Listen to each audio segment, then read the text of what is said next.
Bienvenue sur ActualityX.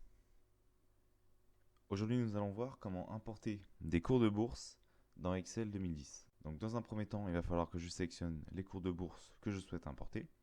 Donc, pour cela, il suffit d'aller sur le site de Microsoft, Microsoft Finance, et dans la partie bourse, donc, qui se trouve ici. Alors, pour sélectionner un marché, il nous faut en fait le code de l'action que l'on souhaite rechercher. Donc, par exemple, imaginons qu'on souhaite rechercher une action dans le Nasdaq. Donc il suffit par exemple, on va rechercher Google, on sélectionne donc le pays US, on clique sur OK, et là on voit donc que dans la recherche, on a le code qui apparaît ici pour Google. Donc c'est G2OG. Donc on sélectionne comme ça plusieurs actions qui nous intéressent. Donc moi je vais en prendre plusieurs, je vais prendre Twitter, Facebook, Microsoft, et puis je montrerai comment récupérer deux actions françaises. Donc par exemple, si je recherche une action française, on va dire Total. Il me suffit de faire Total, sélectionner France, puis rechercher. Et on voit que j'ai bien Total. Le code c'est FP. Donc maintenant, je retourne dans Excel. Je vais donc récupérer les cours de bourse. Pour cela, je vais dans Données. Je crée une connexion. Je clique sur Ajouter. Ici, j'ai cotation boursière. Je pourrais très bien récupérer des indices ou des taux de change. Je vais rester sur les cotations boursières. Je fais ouvrir. Ici, j'ai une nouvelle connexion. Donc, je vais cliquer dessus et faire propriété. Je souhaite que celle-ci soit actualisée toutes les minutes et également lors de l'ouverture du fichier. Dans définition, avant, je vais peut-être lui changer son nom quand même. Donc, comme nom, je vais mettre récupération bourse. Ensuite, je peux modifier donc dans paramètres les différentes valeurs que je souhaite importer.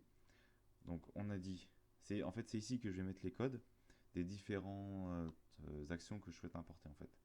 Donc ici, je vais mettre pour Google G2OG, je sépare par une virgule. Microsoft, alors Microsoft MSFT. Ensuite, j'ai Twitter,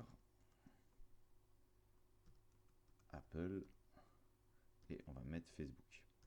Donc si on souhaite importer des actions françaises, il y a une petite différence. C'est en fait, il faut mettre le code FR, deux points, et donc le nom de, le code de l'action que l'on souhaite récupérer. Donc par exemple, pour Total, on a vu que c'était FP.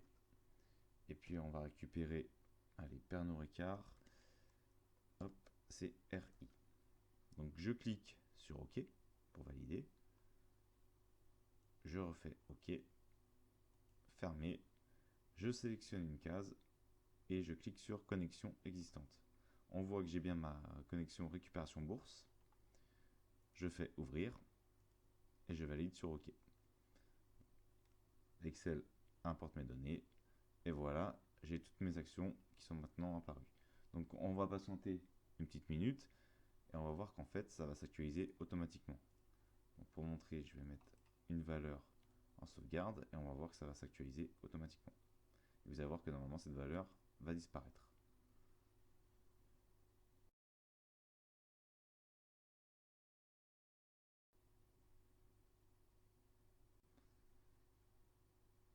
Voilà.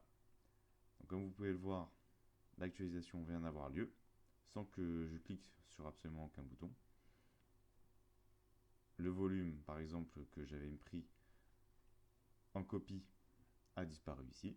Et celui-ci a été augmenté parce que je crois de mémoire il était à environ 661 000 en volume.